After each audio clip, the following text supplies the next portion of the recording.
What's up, everybody? I see everybody's kind of starting to log in here.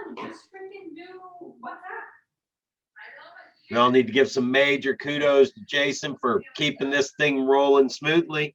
Hopefully everybody's coming in here. We're going to give them a couple minutes by opening it up to let you ask any questions about anything that we've covered so Quando far. chega no Brasil, eles não te mandam mensagem. There we go. Might have some background noise going. So so far we've talked about the database. The database is your business. We've really been focusing on creating that core list of people to feed to your business. And probably the biggest thing that I can hope that you hear from a lot of this database stuff that I'm layering in here is that there's 4 laws to lead generation. Lead generation is what drives our business, right? Every day we come in and we're looking for the next piece of business. We're looking to grow our business. We're looking to do all that stuff. So in the 4 laws of lead generation, and if you even just make a mental note of this, this is what I discovered. I actually just talked about this on a Keller Williams International leadership call that we were talking about. And one of the team leaders said, and it might have been a PC coach, I'm not sure, but she said, I've got new agents that are coming into the training. They're coming to all the training. They're doing everything that I'm saying, and they're just not getting their business going. I mean, they're doing everything. Well, you're not, they're coming to training and they're learning. However, I said, I think I can help you pinpoint where the gap is. The gap is build a database. Is the 4 laws of lead generation are build a database, feed it every day. You got to feed your database every single day. Then you have to communicate with it systematically. So it has to be set up to where you communicate with every single person that you meet from this day forward, or like we talked about on Wednesday, from Wednesday forward, right? Or if we talked about it on Monday, from Monday forward, you've been keeping track of every single person that you come in contact with. And then the 4th law is to deliver great service, or service all the leads that come your way, is what it says in the book. So when we break this down, build a database. So you have a place to put names and numbers and addresses, but most agents are not feeding it every single day. And I'm going to pause out right here for everybody's here a little early, or on time, I should say. You're here on time. Hear this. When I talk about adding 5 people to your database every single day, 5 people a day, 5 people a day, 5 people a day, it's every day as long as you are selling real estate and want to build a real estate career every day. Because it's going to take putting 100 people in to find 1 or 2 appointments. Okay. And when you're doing 5 a day, see, if we called 100 people right now today, you're probably going to get an appointment. So if somebody's telling me I really got to get something going now, then it's 100 people a day every day until you get an appointment every day. And if you end the day without an appointment, it just means you didn't contact 100 people. I mean, this is just where the numbers kind of get brutally honest. Is that if you tell me you have to have a sale pretty quick or you're not going to make it in real estate, then you have to contact 100 people a day. Well, where am I going to contact 100 people a day? That you got to call, go to a neighborhood and knock on 100 doors, right? You got to do something to get in front of 100 people to find that appointment. And you have to do it every single day till you can get out of being in that hole. So 100 people a day, if you just picked up the phone and called people, is going to take you about 5 to 6 hours a day. So now think about it, right? I want to make $5,000, $10,000 in commissions. In your market, some of them might even be $15,000 in commission. You're going to work 5 hours a day, every day, 5 days a week, just talking to people on the phone. That means like picking the handset up and dialing the number, right? And if I did that for 5 hours a day, if you did that for 5 hours a day in real estate and you did that for the next 3 months, you're probably going to make $200,000 to $250,000 a year if you kept doing that. So most people just won't do the feed it every day. They are out looking for the next piece of business, trying to survive, and they're randomly calling maybe a few people a day and they can't get any traction because they're not calling enough people. It's a numbers game. 98 to 99% of the people we talk to won't be doing anything today. And then without a system, we don't know how to stay in touch with them so that when they do turn into business, after we had them on the phone and they weren't business today, to turn them into business. Does that all make sense? I mean, is that kind of helping you a little bit better understand that if you want business, if you want 5 listings this month, it just takes calling 500 people this month. So then you got to take 500 people and figure out who are the 500 people I'm going to call. I got to have a list to call from, right? Or however you have to get in front of them. And then you divide that up by the days of the month, and that'll tell you how many calls you have to make every single day. So you can have 5 listings a month. You just got to talk to 500 people, 5 listing appointments a month. And if you go to 5 listing appointments a month, you're probably going to get 2 or 3 of them pretty easy, even if you don't know what you're doing. But that requires really, truly clocking in at 10 a.m. in the morning and clocking out at 4 o'clock in the afternoon. And it's being on the phone for 5-6 hours a day. So now what I'm sharing with you is if you take that master list book, pull your Facebook friends list, your cell phone contacts list, and just start at the top and go through the bottom, right? Guys, I just did it this morning. I've been doing this for over 20 years. We moved to a new lake community. I just realized last night we have become personal friends in 2 years with over 100 neighbors in my neighborhood. And the reason I know that is because I went through the Facebook lake page and I opened up the members list. And this is what it's what I'm sharing with you guys. I actually do what I share with you guys. And I went through the member roster list one by one, scrolled through. Took me 2 hours. Last night, I was up till 12:30 or something like that. I was like looking at the clock. And here's the fun part. Just Brad now. Is like I'm in COVID lockup right now. So don't hang up. You can't get COVID from me through Zoom. I haven't figured that one out. I don't think we can pass COVID through Zoom, but I'm in lockdown because I went to St. Louis hockey game last weekend. And Monday night I had a cough, and Tuesday morning I tested negative, and Wednesday morning I tested positive. So here we are on Friday. I've got a couple more days of being in lockdown before I can be out of quarantine. I'll have to retest too. I want to make sure I get a negative test. But the point is I had 2 hours during COVID, and I'm not real sick, so that's a plus. You probably can tell a little bit today I'm a little stuffy, but that helps being locked up in here. But it's like, all right, whenever I get sick, whenever I get stuck in my office, whenever, like if there's a big snowstorm that hits our area, shuts the whole town down for 3 days, I get more excited about those days than the days that I can go out and go sell real estate. Because I know that I'm stuck in front of my computer, I'm in the house, I'm going to be as productive as I can with these down hours, as you would call it. So last night I spent 2 hours going through the roster of the private page for our neighborhood. And I dug up 60 neighbors that are great friends of mine that were not in the database yet. And I mean, I add people from our neighborhood all the time. I don't know. I don't have my long cables hooked up to my camera yet, or I'd show you kind of over here. Right back, right there is actually a whole map of the lake. And I just wanted to take over my neighborhood. So I was putting everybody's names as I met them in the neighborhood. But really the database is where I'm posting them. And so last night I took their picture, added it to the database. I've got all their contact information in there, got their spouses' names in there. And I probably had 15 people in my database before I started this last night. And the main reason why is because I was sending out just a postcard.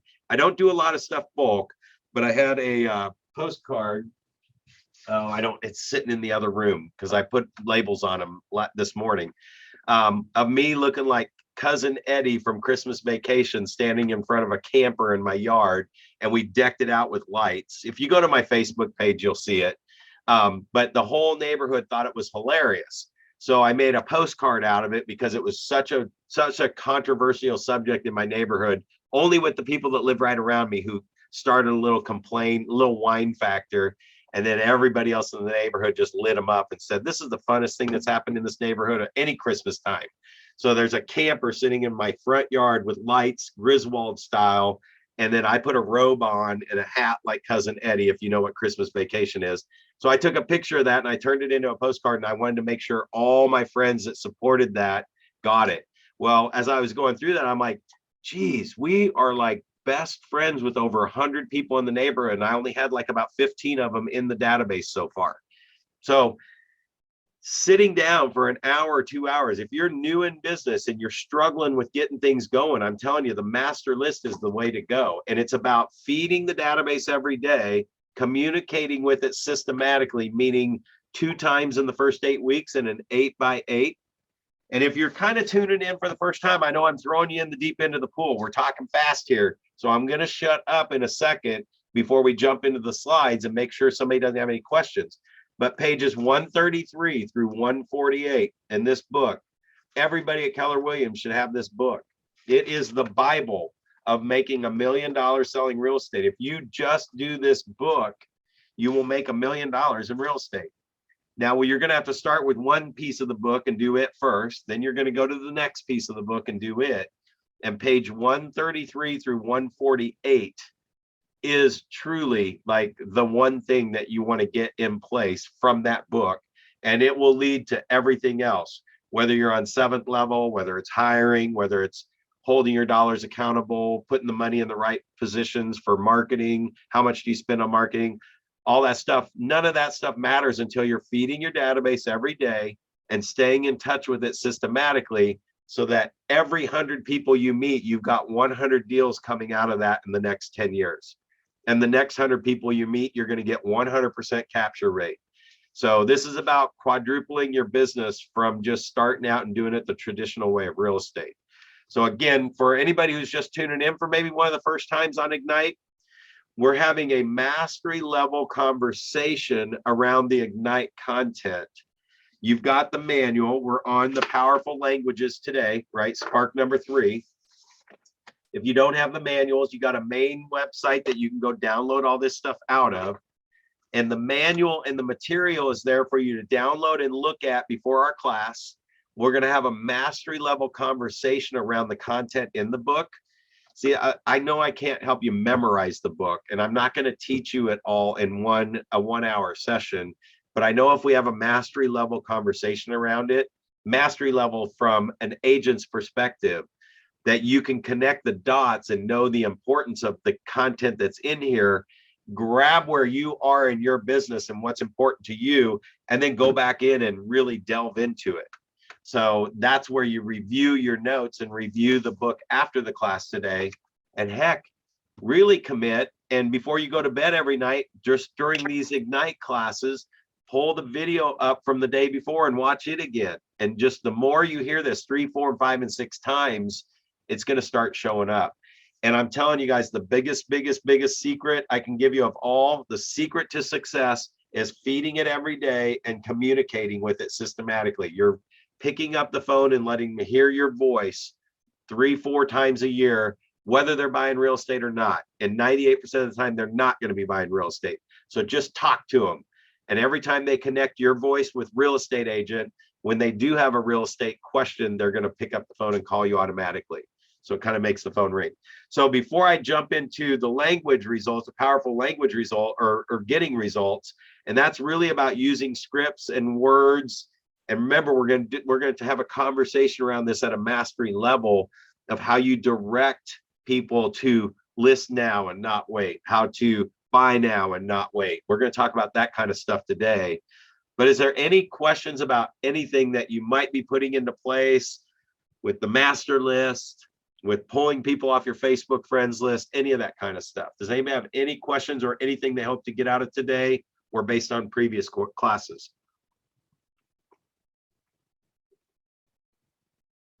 All right. Going once, going twice. All right.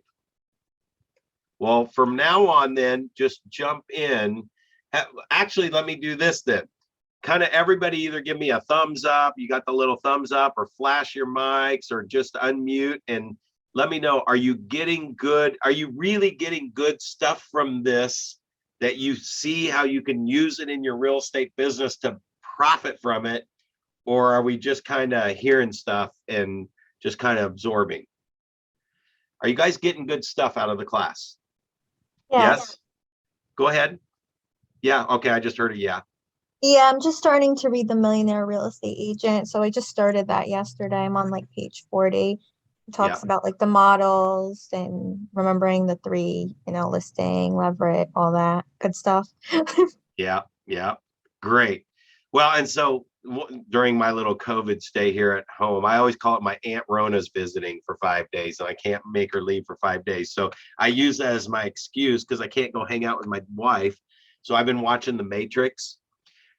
Guys, if I could just say upload MREA into my brain so I know how to do this. I don't know if you've seen The Matrix lately or not, if you're a movie buff, but she's like, upload the helicopter thing. And so I can fly this helicopter out of here. And he uploads it real quick and she takes off and she's a master flying machine. Yeah, if I could do that with Ignite or with the Millionaire Real Estate Agent, I would. But I'm having the conversations with you all as if we could do that because I want you to see how this all connects rather than just come in and kind of teach the material, okay? Because the material's there.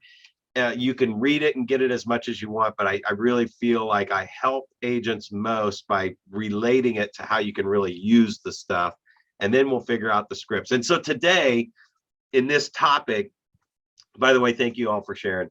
In this topic, it's powerful language gets results. And so today is centered around scripts. So here's the part I don't necessarily like is that we don't have the time to do little breakouts and do scripts and do all that stuff, right? The second thing I'll tell you about just my experience and just of all the years I've been training and teaching, which is now 20 years, those are great for training classes and getting people comfortable with scripts. However, I haven't seen them work super successfully. Like you're still only going to remember 25% of whatever you remember in a class. And like when you say, all right, you're partner A, you're partner B, you give this script, and I watch people do this and I'm participating in these classes. I've never walked out of one of those classes and like was a script master. It's really to get you comfortable with the script, get you uncomfortable at first to get out of whatever you've been doing before that wasn't working to really be on purpose.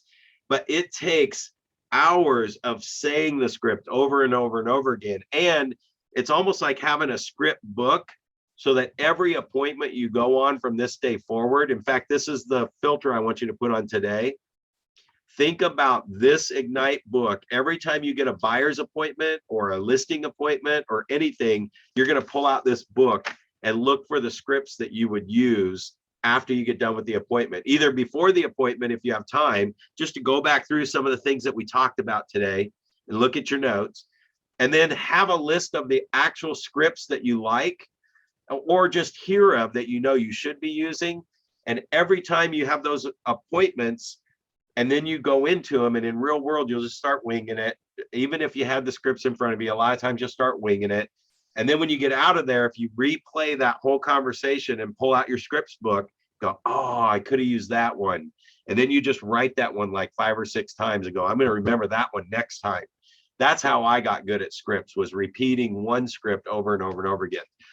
And actually, I'm going to lead into this too, because this you could probably start today. You know those little pocket flip books? They got the little spiral on top. They're about the size of a pocket. You can buy those at the drugstore, whatever. I bought packages of those. In my early days, I would carry one of those around with me. And every time you're talking to a lead on the phone, a buyer, a seller, anybody about real estate, and if you don't get the end result that you had hoped you would get. So for example, if I got a listing appointment, so you go and you do everything you thought you were supposed to do, and you did pretty good, and they were like, man, this is great information. Let us talk about it and see what we want to do. Well, ultimately, when I went to that listing appointment, I was just hoping I was going to sell them enough that they would just sign on the dotted line and we'd have the listing today, right? I mean, I do not go to any listing appointment without the sign and lockbox in my car and the listing paperwork printed out, even though we have a digital world. I'm walking out of this appointment with the listing appointment. That's the mindset, right? That I'm going there to list it. If there's any way they're going to remotely sell that property soon, I'm just going to go ahead and list it today. And that's the mindset I go in with. So I have everything with me to list the property right there on the spot. If the computers go down, I got it in print form. If they can do printing or if they can do digital, we'll pull it up on the laptop and sign it with them, right? I've done all that stuff, but I've got the lockbox out there. I've got the sign out there. My camera is always with me. I do not go to a listing appointment without the sign, camera, lockbox. Because I do an instant on listing. And if you've been in some of the previous classes, I don't think I've talked about it yet in this group, but I will actually, within an hour of leaving a house, it's on the market with photos, with room measurements, and it's already got showings. So I listed one yesterday morning. It's already had 12 showings and it's got 2 offers, and it's not even, well, it's just over 24 hours. We're probably just about 26, 27 hours on the market. We actually When do you do this? Yeah, Sorry, when do you do? Okay, so when you have your appointment and you sign it and you list it, which is amazing. But when do you do the staging? Like, do you take a picture right there and then, like with their house and? Yep. Like, so it all depends on when I get there. I mean, if I got there and they're a hoarder, I'm not going to have their house on the market in an hour. Now, I've set up my system over the years that I have already prepped them to have it pretty much packed up and ready to go by the time I come over. So, and just to clarify, because I knew that was going to come up, what if I have a photographer? What if I have all this?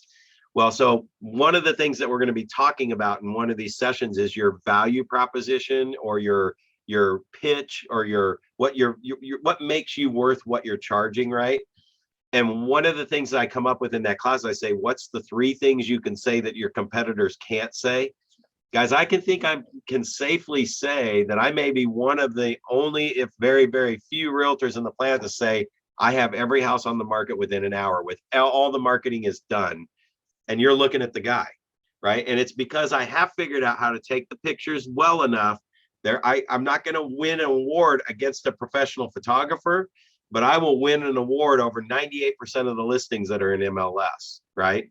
So there's some trade-offs and some things I've done in my system to be able to say I can do an instant on listing, which nobody else can say. It's an instant on listing. When I leave here, you'll have showings within an hour. There's not many people that can say, there's nobody else can say it. So to answer your question, so I may go to an appointment first where I'm just going over to, they're just kind of getting an idea of what the value of their home is. I say, now, if you guys really want to maximize the value of your property, you want no more than 1 or 2 things on every wall, shelf, and flat surface. And again, this is leading into our powerful language. So I'm glad you're asking the questions. And we might even talk about this exact one, but we're talking about it now. And I'll just say my staging script is, we want no more than 1 or 2 things on every wall, shelf, and flat surface. Now, I might be telling them this on the phone. They're like, yeah, we're thinking about, we're pretty much ready to sell. Great. Has anybody talked to you about staging your house to get the most money? Well, we know staging is important. Yeah, what's that look like? Staging would be no more than 1 or 2 things on every wall, shelf, and flat surface in the house. It's my normal script. And a lot of times you hear them go, oh, what, really? And it's like, yeah, I know. There's lots of different versions of staging out there. Some people say lived in looks great. I've seen some California home shows where they went in and freaking decked the place out with all kinds of stuff and all these bright colors and stuff like that. All I know is when a stranger's in a house, and the more neutral it is and that they can picture their stuff, I'm going to have a better opportunity than if I had bright orange and bright green walls, that I'm going to lose some buyers, right? So this could be very subjective in what it is, but it is what works in my market and how I get the property sold for the most money. So no more than 1 or 2 things on every wall, shelf, and flat surface. Number 2 is it's no personal items at all. No family pictures, no personal pictures. In fact, anything that's sitting around the house that even looks like I'm in somebody's house that lives there, the more you can get rid of that stuff, the longer the buyer will spend in your property absorbing it. Because when they walk in and they see laundry, for example, let's just say dirty underwear sitting in the laundry room, right? that's very uncomfortable for a stranger who subconsciously knows they're in a stranger's house snooping around and they're seeing laundry, or they're seeing a toothbrush on the sink, or they're seeing things like that. So we want to make your house look like nobody lives here, so they don't think that they've kicked somebody out of their house, so they'll stay there 5 minutes longer than your competition.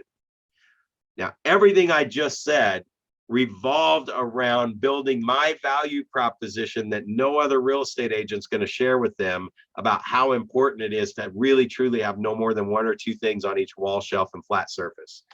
So many times I'm prepping them on the head of time, and I'll say stuff like, so before I get there on Thursday when we meet, just take a box, set it in the middle of your kitchen, turn an egg timer on for 15 minutes, and anything sitting around, just set it in the box. You're not packing, you're not moving, you'll have plenty of time to organize this stuff, but just take everything off the counters and throw it in a box and go set it in the garage. You got 10 minutes later tonight, turn that egg timer on again, set your box in the middle of the living room, and just anything sitting out and around, any little things, just throw it in a box and go set it in the garage. And so what I've done now is I say, even when I get over there, they're going to have all the time in the world to pull that box back in the house and organize it. What we're doing is we don't want to miss market time. I've created urgency around every day that you're not on the market, you are losing buyers. And this is Brad Korn. I'm sharing you mastery level stuff, right? So when people are sitting on the fence to put their house on the market, I used to get it too. And I was like, sitting on the fence doesn't make sense, because somebody's buying a house right now today. And if they get on in a week or two, they would have lost this buyer. This buyer might have been the buyer that would have paid full price or over asking price to get their house. So every day they're not on the market and they know they're moving, we're losing buyers. We don't get those buyers back. Are you guys following me so far? I mean, really, when you catch this perspective, it will change the way you have conversations with people. So every day, all I have to, now the script that came out of that conversation was, let me ask you something, Mr. and Mrs. Seller, if they're going to sit on the fence, or great information, let us discuss it and figure out what, for sure what we want to do. So this is the fence day. I'll say, well, let me just ask you guys something. Are you absolutely for sure selling? And they'll say, yes, we're absolutely for sure moving. We've already got the hole dug on the new house, or the job's already been accepted. It's like, okay, well, I just want to leave you with some more information. Make sure you guys make the best choice for you and get the most money for your house and the best terms for when you sell. Okay. So if you are absolutely moving and they're on the fence, they're about ready to let me leave the property and call me back when they're ready to go. So between now and when you put your house on the market, there are buyers out there that are going to buy a property. In fact, they're waiting. There might even be a buyer right now waiting for your house to come available. And they're waiting for the next house to come available. And they might settle for second best. Like your house could be their dream home. And they're going to settle for second best because your home's not on until you guys call me back and we decide when you're ready to go. But if you're absolutely moving, then there's no reason to let this buyer settle for second best. You should just be available for them. Now, that sounds good, right? But it doesn't automatically make them say, yeah, you're right, we should list right now. Because there's another little fear in their background. So what do you think makes people wait? Like, what do you think they're scared of? Maybe they're not ready to move. Maybe like, what do you guys think? I just kind of want to get a feedback. If you would think, why would somebody be like, wait even a week or two to put their house on the market if they know they're moving?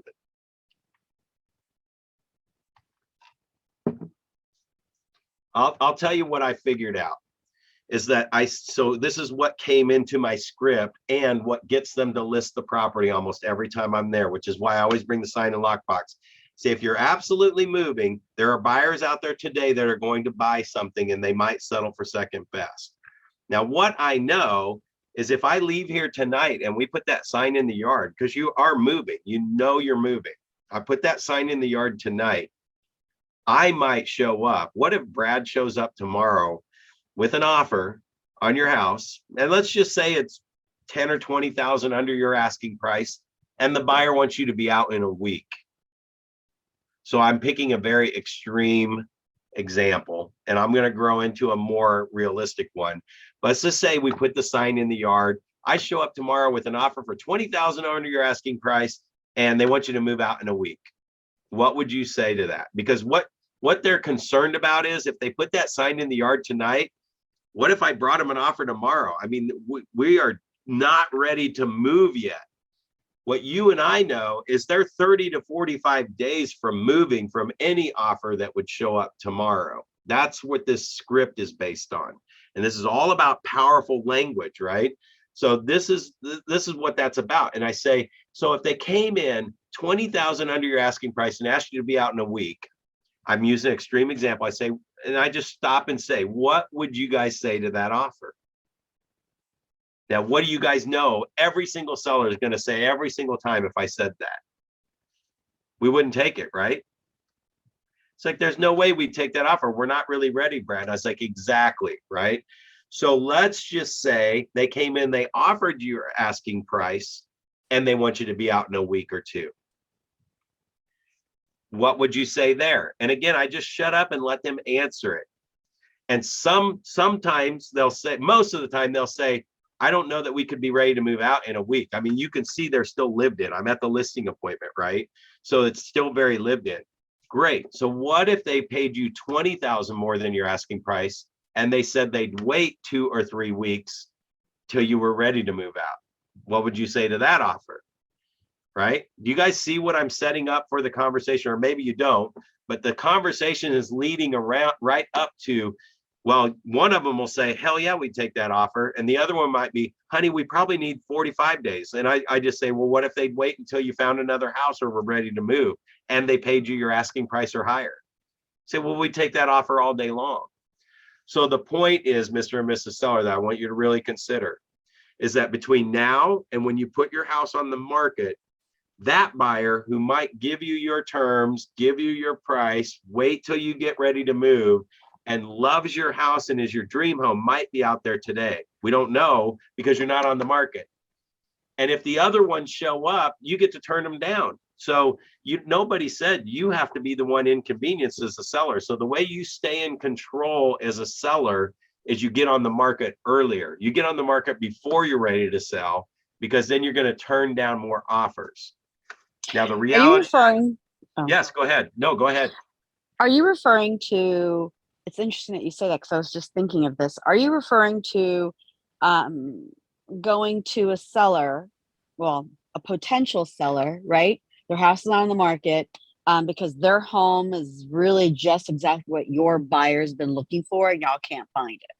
So you just go and you approach this homeowner. Hey, I have a buyer here who's looking for, and your home is exactly what they're looking for. And is that what you're referring to, like that? No, this was just a normal general listing appointment. Somebody wanted to know what the home was, right? Now, if I'm going to that, it kind of works for that too. Huh? Yes, it still would work, because think about this. Even though I may have a buyer for their house, and by the way, that's very smart to seek out properties that aren't on the market for your buyers that you're actively working with, because then you won't be in competing bids. You're pulling up expireds, properties house has been on the market for 10 years. Maybe the seller's ready to move out at that point, right? And now 10 years ago, you still have to make sure they haven't resold since then.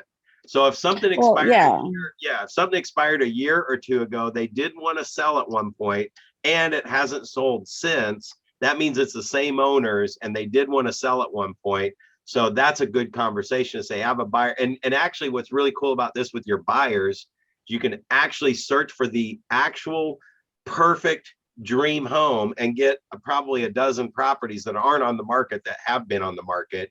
Gives you a good list to start with, to start dwindling down. Now, if I found a dozen properties, probably 10 of them sold since then, I might find 2 opportunities.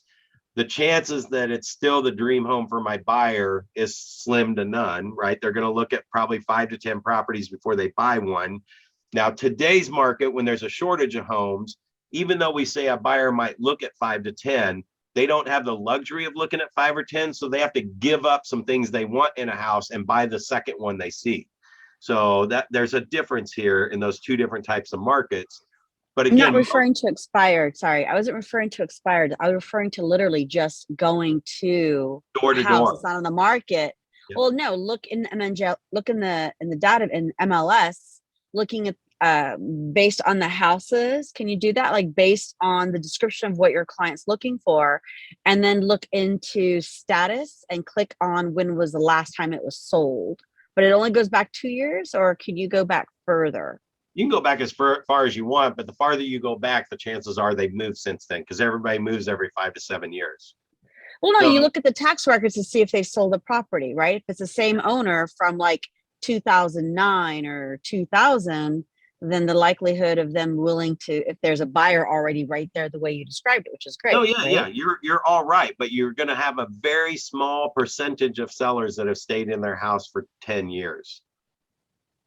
You're going to have a bigger percentage that bought in the last 3 to 5 years. I mean, if anything, I would look at solds from 5 years ago, and I'd be contacting them because they're Yeah, I already mean, thinking whatever. about moving again. Yeah, you Yeah, just got 5-10 years, whatever. Yeah. yeah, the average person moves every 5 to 7 years. So if I'm going back 10 years, I'm going to find 50 properties and 49 of them moved. I'll find the one guy in there. That's a lot of work, but it is worth finding that little gold mine. You might get to there, but you're going to work your way to that. So the conversation I had earlier is for anybody who might be selling, even if it was 10 years ago or 5 years ago. I'm moving them up the chain to get on to put that sign in the yard tonight before I leave, because Mr. and Mrs. Seller, you're not going to sell your house unless the terms match and everything's right anyway. So you're just taking advantage of more opportunities, not waiting for what opportunities are left after the day you hit the market. So you only get what's left from the day your sign goes in your yard. You only get whatever buyers come into the market after that. And right now, today, there's buyers out there. So that's why I said, if you're absolutely moving, then really you probably should have a sign in the yard before I leave tonight. If you're absolutely moving, because you're just giving up opportunities.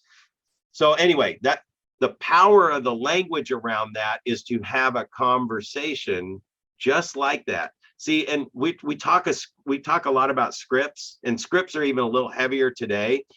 But really, did that sound like a script, or did it sound like a conversation? Right? It was a script. It was the same conversation, script, same dang thing, right? But I have the exact same casual conversation with hundreds of owners. When I said that, it's the same words that come out. Now, that was a script somewhere. When I tweaked the word to get a little better result, or tweaked the word, or heard another little script that blended with that one, and it ended up getting the results to where I would get them to list now and not wait, that became my script. And I basically just internalized the written script from some class somewhere so much that when you just heard me say it, sounded like just total casual conversation. But I have it over and over and over again. Anybody, is this triggering anything for anybody else? Because we're going to hit some other topics in here on today's stuff. Good stuff? All right. Are you guys loving it? All right. So here we are. We're still in Spark. So that's the part on growing your business. And today we're really focused on just these scripts around all of the Spark stuff that we'll be talking about over the next, six more sessions, right? So the purpose of scripts. Everything that you just heard, the big picture is to help you get your lead generation converted quicker, to uncover their motivations. Like the best bold script of all time was, so where are you going? What's important about that date? When do you really want to be there? And what's important about that? I'm uncovering their motivations. And the reason that you do that is so you can grab their answers and use those. I'll say this, it's going to sound mean, but it's really not. And it's going to sound tricky, but I don't believe in tricky sales tactics. It's listening to their motivations and using that against them to do the right choice for them, which is probably to sell now. Does that make sense? So when they say they want to be with their grandkids before summer hits, right? So we're already coming up in the middle of January. Summer in Florida starts next month, right? So if you want to spend the summer with your grandkids in Florida, then don't you really need to be on the market right now? I mean, summer starts in 1 month. So I kind of use those motivations to get them to make the right decision. The right decision, if they want to be in Florida for summer, is not to wait 2 weeks to figure out when they want to get their house on the market. I mean, if they're definitely moving, they need to do it. Identifying objections. So here's the coolest thing, the little flip notebook I was telling you about. If you guys will do this, I'm telling you, it could be a game changer for you in your business and your life and building your real estate business. Go get one of those little flip notebooks, carry it around for you for the next year or two. And every time somebody says something that, like, we really like the information, this all sounds great, can you just give us a day or two to talk about it? Write that down as soon as you get out of the appointment, and go back to all these script books and go, dang, where's my Ignite scripts? Go through there and find 3 scripts that you could have used in that situation and write them down in the notebook with that objection. So this becomes your objection and scripts mastery book.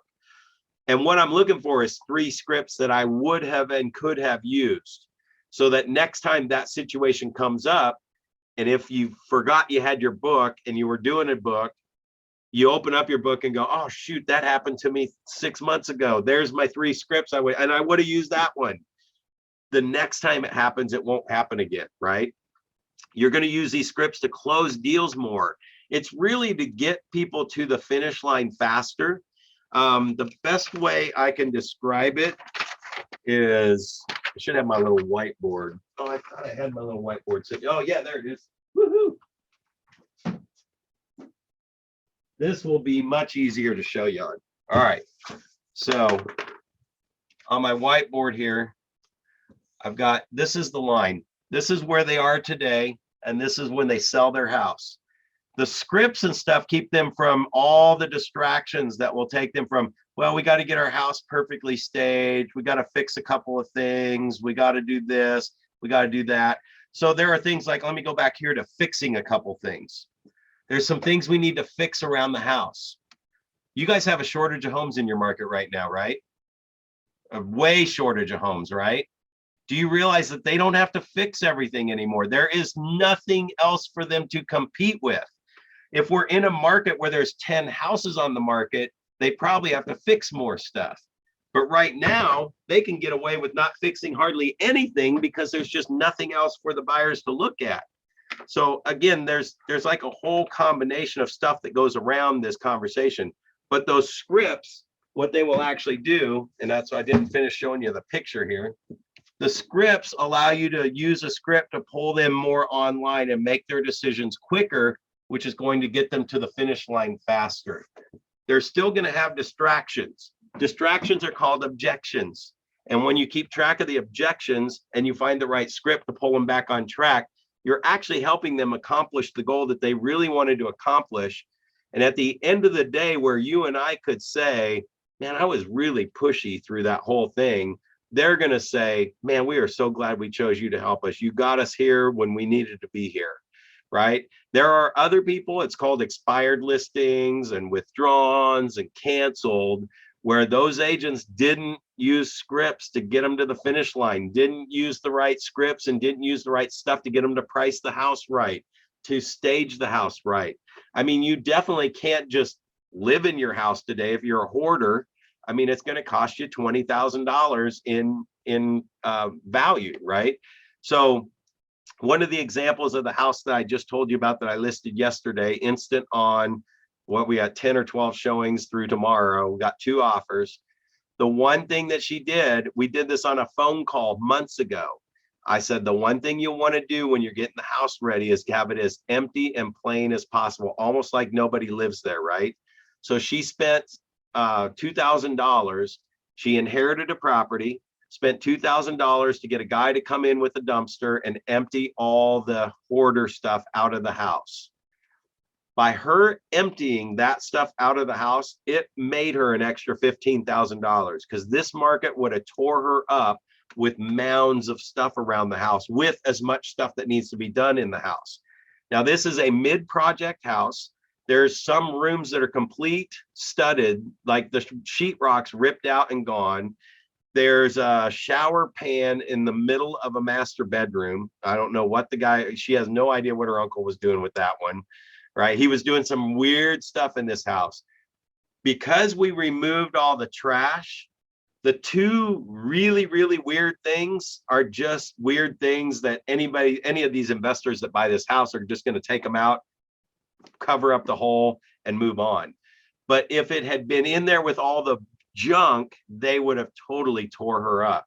So I just had an investor offer her full price, actually $5,000 over asking price, because we priced it $25,000 under the market if it were fixed up and it's a mid-project house. Now I really expected her to get $20,000 less than this offer, which we did have one other investor offer that was just a little bit under that. And we haven't even had the real buyers show up yet. When I list those properties, I told her, let's get it on the market right now, ASAP, instant on, and we're going to put it on the market at 200,000 in this particular case, because there might be a real person, a residential person that doesn't mind doing some handiwork. There's nothing else for sale, 150,000 each way. Like you can't get anything for under like 250 to 300,000 in this market. There's nothing else available. So somebody who's handy, who's been waiting for a house, might jump on it before the investors do, who will be offering lower. So we definitely don't want to work with just the investors. We want to get it live on MLS and make them come through to us, not deal with them firsthand. And sure enough, we ended up getting an investor to bring our full price offer anyway. The other thing these scripts do for you guys is the more and more you internalize them in your first part of your career, and or if you're just not getting the results that you want, it does give you the confidence that you know what the heck you're talking about. And if you can't answer a question, you're going to find out how. So the understanding the scripts on the purpose is just to really ask the questions, like just ask questions. That's it. Did you find everything you were looking for? You know, I always, I'm just trying to think of some on purpose scripts. Like I'll tell them when I meet a buyer for the first time, I say, now we're going to have you drive by the properties first before we go see them, because there's so much that tells you in a neighborhood and the drive by. And here's just what I know, and I'm sharing this with you guys, and you can use my story as your story.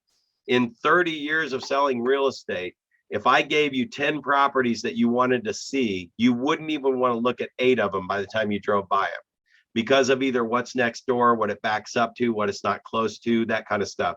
So what I've done is I get you instant notification of the hottest listings the minute they go live and they match what you're looking for. And the second you get that link from me, if you'll drive by that property and you like it from the drive-by, you call me and we'll get in there as soon as possible. So it still sounds like they're going to be one of the first people to see the property, but I found out that I was wasting their time and my time by going to show them 10 properties. See, think about it. If I already know they're not going to look at 8 out of the 10 I send them, then while we're looking at the 8, the one at the end of the list is their dream home and it's going under contract right now. And even if it's not sold, they're going to have to offer over asking price or more than they would have if we had just gone and seen it first and been the first offer in. And I know I'm kind of splitting hairs here, but it can come down to that on these properties. I have had properties where agents are saying, we're accepting, like today's Friday, they'll say we're accepting offers on, we're going to accept offers through Sunday, right? So here's a script for the agent. So if a great offer showed up that would blow your seller's mind away, right? And they would be like, awesome, they're not going to look at it till Sunday. Or are you not presenting any offers? And sure enough, sometimes they'll say, well, no, I mean, if we had a great offer, we might look at it. Well, of course they're going to. If I send them an offer for $10,000 over asking price and they're waiting till Sunday, or let's just say $30,000 over asking price. If I sent them an offer and it expires tonight at Friday night and it's $30,000 over asking price, do you think that they're going to have a serious conversation? And I've just messed with the seller's mind and the agent's mind, because it's like, it's expiring at Friday, we're moving on another property. They would prefer to have your house and they'll pay more than it's worth, but they got to know tonight. Otherwise, we got to move on another one tomorrow. I have stolen houses that way, meaning stolen because the other agent told everybody they were waiting until Sunday and they weren't doing anything. And we came in and brought the house. Now I did that with a particular property that was only $12,000 over asking price. We wanted to make it look better than 10, and it was 12. And this is when properties were going 30,000 over asking price. And all I did on that one was I said, now this one expires on Friday. There's another one on Saturday that they're pretty much going to write an offer on if this doesn't work out. So we kind of need to know tonight. Would you just show them the net sheet on this one and see if the net sheet makes the number that they want? Well, the net sheet was going to show 12,000 more than what they thought they listed the property for, right? So I got them out of 10,000 over, maybe we can get 20, to here's my net sheet. This is the check you're going to get at the end of the day. And it's like, what's 10,000 more than what we were thinking when we listed the house? I got them off of getting 20,000 over. Does that make sense? So that's the power of conversations and scripts. And you'll learn a lot of these as you go, especially if you're writing down your little book, just keeping track of objections. So those objections, I mean, I had objections from the co-op agent. Well, we're not going to do it. We're going to do a final and best on Sunday. Well, there's nothing good about that for my buyer when I'm representing a buyer, that they're doing a final and best. So what are some scripts that I could find and use to get the agent to present my offer before the final and best and have at least a shot at accepting it? Doesn't always work. Sometimes it does work. And I just found scripts like that to say, hey, show them the net. Show them the net.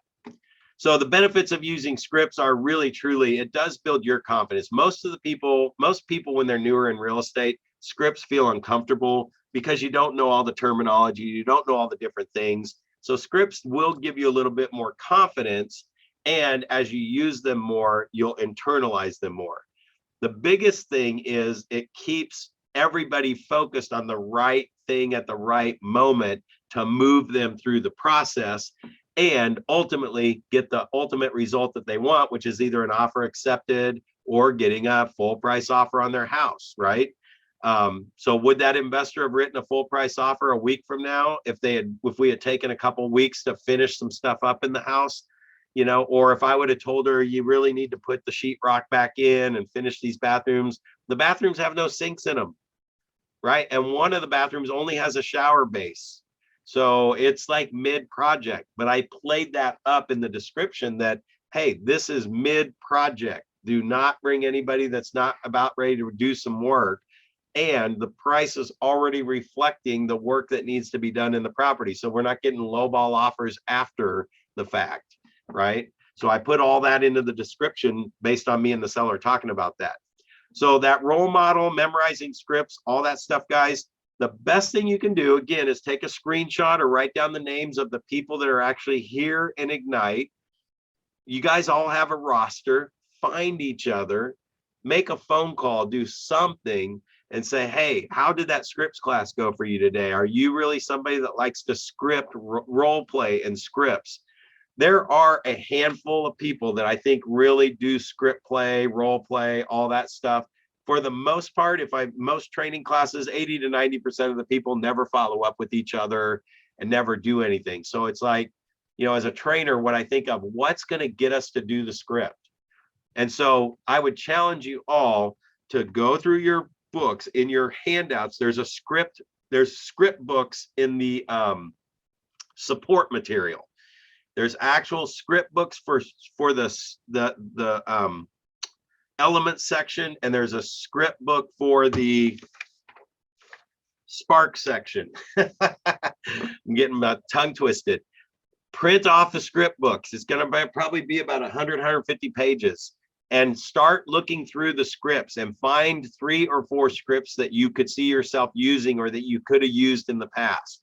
And then just print that one off and carry it with you and say it every day and watch for the opportunities to use it.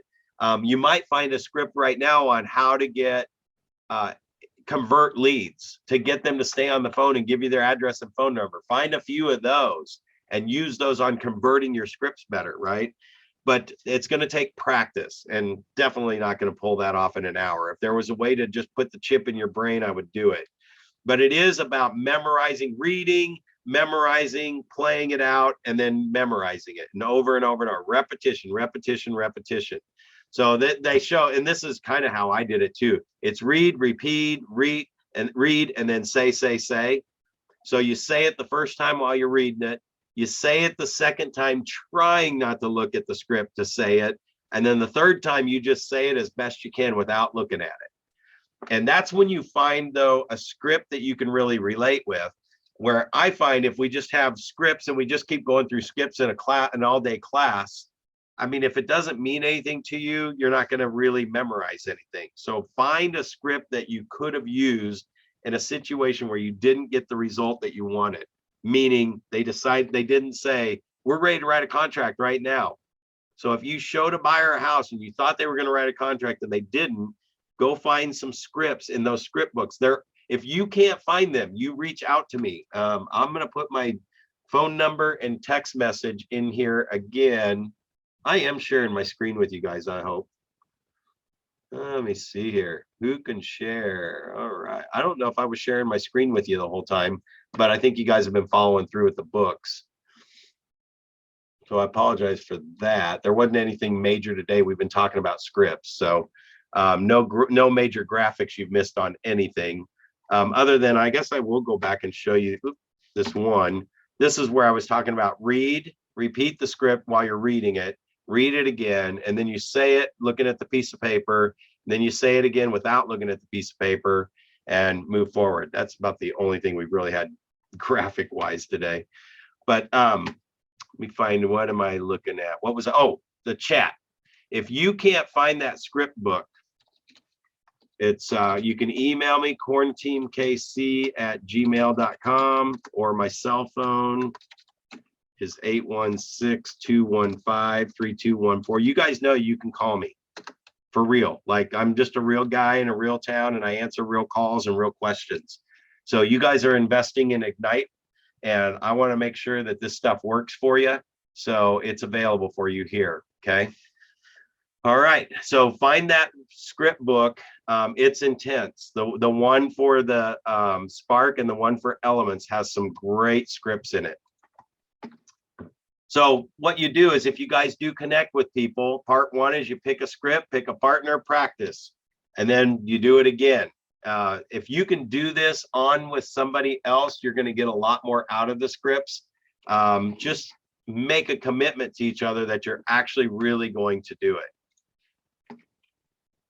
Now, this is the best thing that I want to leave you with on some scripts as we're kind of pulling this class together here, is when you do your scripts, look at number 2. You don't need a script partner necessarily, although even if you had a partner that you guys are doing scripts with, and you can do this one thing for yourself and for your partner, record yourself. Download the record app on your phone, and anytime you're practicing scripts, record yourself saying it. Better yet, while you're doing lead generation calls, if you're really doing that consistently and persistently, turn the record on and just record your one side of the conversation on what you're saying on the phone. Because I'm telling you, there's 2 things that are going to happen. One, you go back and listen to those scripts afterwards, after you did an hour's worth of lead generation, and listen to your calls. It's weird. But then secondly, you're going to be like, oh, really? No wonder why I'm not getting any of these people converted. And you're going to learn a lot from that. That actually becomes your script finder recording, because now you're going to find a better way to say that. It's like, man, I know see, I started winging it, and you'll be able to hear right where you just went off track and just started wandering around, just trying different things, where you can find that script to be more on purpose. So it doesn't have to be as hardcore regimented like a robot where you're reading it off of a piece of paper. It's almost better if you are doing that to record yourself and realize, wow, I need to really learn this script and internalize it better. And then if you have somebody that you can share those recordings with, you don't even have to do the one-on-one scripts with each other. I think that's always good. I don't know how realistic it is and how much people do it and how much you actually end up using it in the real world, other than recording yourself like that. Now, what I did to become a listing master is I took my phone in, I turned the record on when I'm at a listing appointment, I'm knocking on the door, I turn the record on my phone, and they opened the door, they invited me in, and my recording's going, and I'm just holding it in my hand. Now, you have to understand that I was only using it for me. Nobody else got to hear this recording, because I'm recording one way. but I was recording for the purpose of me hearing me talk and what my scripts were in the early days of my listing presentations. And I would go back and I'd play them back right after the listing appointment. And I'd be like, oh yeah, and I'd hear them say an objection. And I was like, man, that was a horrible answer. I just kind of danced around that, or I don't like the way I responded to it. And I'd find 2 or 3 scripts that I would have done differently. And I deleted the recording so that it wouldn't be anywhere and I wouldn't get in trouble for recording somebody's personal or financial information, whatever. If you don't feel comfortable doing that, then sometimes I even ask, hey, do you mind if I just record our call? And they'll forget the recordings on. It's like reality TV shows. Have you ever wondered why they do some of the crazy stuff that they do when you know they're genuinely crazy right now and they're doing stuff crazy? It's because they forget the cameras are rolling. So they do forget that you're recording by the time the conversation gets going, because the first thing we do is walk through the house and take the tour. So, I'm fast forwarding through a lot of that stuff just to hear what their objection may have been and what my response was, and could I have done it better? So that brings us to the end of this session. I know, we're building up, and we're going to get really, really specific on listing presentations, buyer consultations, that kind of stuff. And in Ignite, we're going to have a conversation around it, but the detailed information is there. The scripts are part of growing into that stuff, because we're in the grow part of our business, that you get these base things down. They're going to benefit you for these specifics that are coming up as well. Because guys, Ignite is a complete 100% overview of the entire real estate transaction. Everything. This is the entire real estate business we cover in Ignite. So it's a great, great core for you guys to get and go through over and over and over again. We have several people that are in for the 3rd and the 4th time now. So anyway, let me open it up for any questions and be available for any clarity on anything that we might have talked about. Oh, I'm going to go. Hopefully you guys thought it was a good class. If you did, there's the QR code I'd love you to use. Scan that thing. And I think if I even click the link here, I can put this in the chat box and you can just click on it while we're all here too. Go away. There we go. I'm going to put that in the chat box as well, so you can just click it and give your review for today. Hopefully it was a good class. Hopefully you're loving the way we're doing this and the conversation. So anybody have any questions, clarity, or a specific thing that came up that you might want direction on?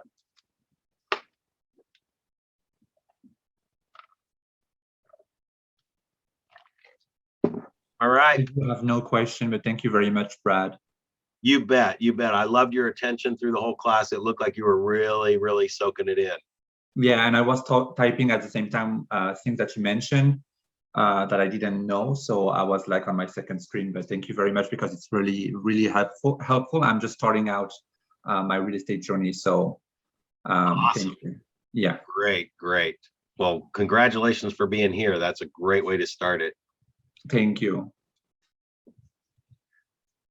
Yusuf, anything from you? I don't know if you have background noise or anything. I think we got your solid picture on there, but have you, this is what, your 3rd time maybe? No, it's my actually first time. I didn't complete it. So now I want to complete it. I'm joining. But right now I'm driving and listening. Gotcha. I'm cool.